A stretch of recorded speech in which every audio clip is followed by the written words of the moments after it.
Yeah, there were a lot of different card flicks that I started working with.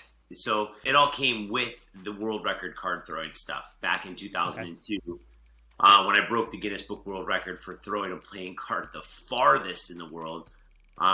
Michael Maxwell, A1 Magical Media, they put out my first DVD, The Art of Card Throwing. And I had to come up with different flicks and tricks. And I mean, that's really where it started in the world of magicians being able to see card throwing and magic performed simultaneously. So different flicks. So Audley Walsh had a trick where he took a deck of cards, he popped up a card, and basically he caught it in the deck. So the only thing that I did to change this, of having the card go up and catch it, was I ended up catching the card on the top of the deck the way that I would tilt the deck. I would catch the card face up.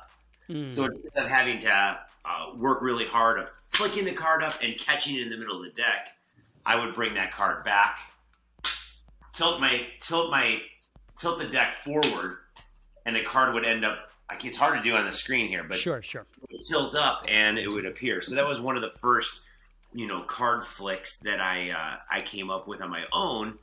And like I said, I did different TV shows. I did a whole bunch of things with playing cards, and that all, started the whole card throwing trick shots. Nice. Yeah. So just to give the viewers that are watching some context, the listeners can't see this, but the viewers, Rick is in a hotel room. Rick is traveling. He's doing lots of shows. So he's not in his, well, he actually is kind of in his natural habitat traveling, but. I don't like this natural habitat. No. Rick has a much nicer setup at his place. These are just the circumstances for this. So we are working with them.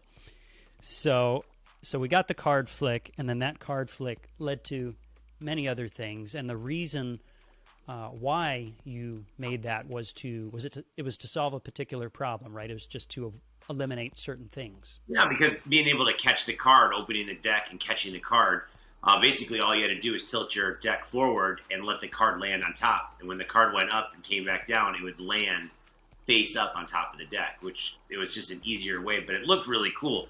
I actually started doing it by accident first, and then I'm like, hey, is this something that I can control every single time? So now it's, part of the act where you can actually take the card, flick it up, catch it, drop it on the table, and people are like, wow, that's my card. That's the card that they chose. So Nice.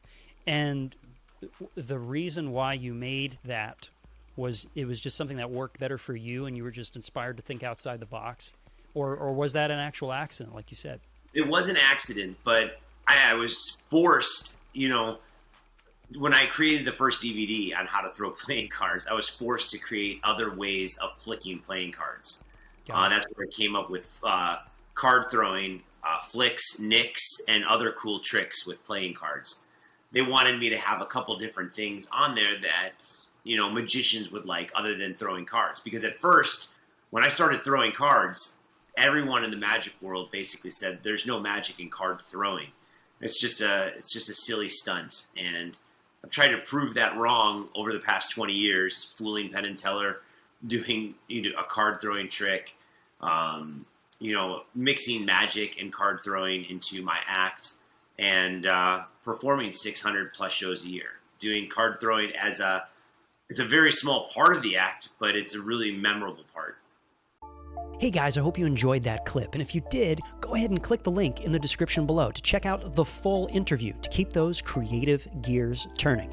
Remember to click the notification bell, comment below, and subscribe to this channel for more amazing, thought-provoking interviews. I'm Shaun Jay, and welcome to the Making Magic Podcast.